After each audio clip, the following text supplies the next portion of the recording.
अस्सलाम वालेकुम वरहमतुल्लाहि वबरकातुहू। जैसा कि आप सभी को पता है दोस्तों कि ईद उल अज़हा यानी बकरीद यानी कुर्बानी का दिन बहुत करीब आ चुका है। कुछ ही दिनों के अंदर इंशाअल्लाह ताला हम सभी अल्लाह ताला की रजा के लिए अपने जानवरों की कुर्बानी पेश करेंगे।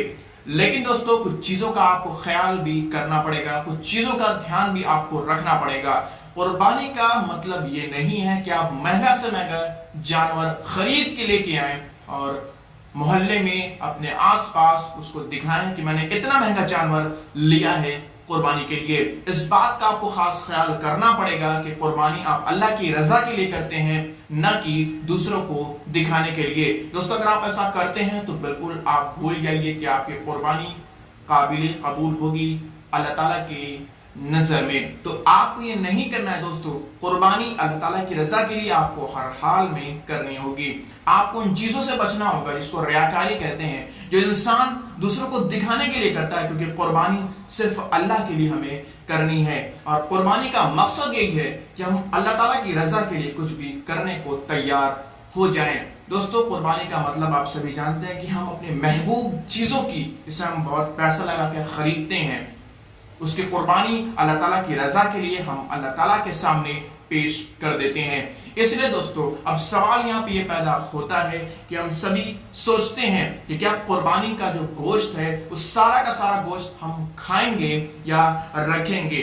तो एक बात आप अच्छे से समझ लीजिए कि कुर्बानी का जो गोश्त होता है वो 3 हिस्सों में बांटा जाता है या 3 हिस्सों में तकसीम किया जाता है। और यहीं पे दूसरी बात आप और समझ लीजिए कि ये जरूरी नहीं है कि आप 3 हिस्सा बांटेंगे, 3 हिस्सा आप हर गोश्त का करेंगे। ये कोई फर्ज नहीं है, ये कुरान के अंदर मिलता है, लेकिन आपको ये करना जरूरी या कह सकते हैं बहुत बेहतर है आपके लिए। आपको ऐसा करना चाहिए, कुरान के अंदर ये मौजूद है और नबी अकरम सल्लल्लाहु अलैहि वसल्लम का ये अमल रहा है। तो हमें ये चाहिए, ये हमें करना चाहिए कि हम जो अपना कुर्बानी का जो गोश्त होता है वो 3 हिस्सों में तकसीम करें।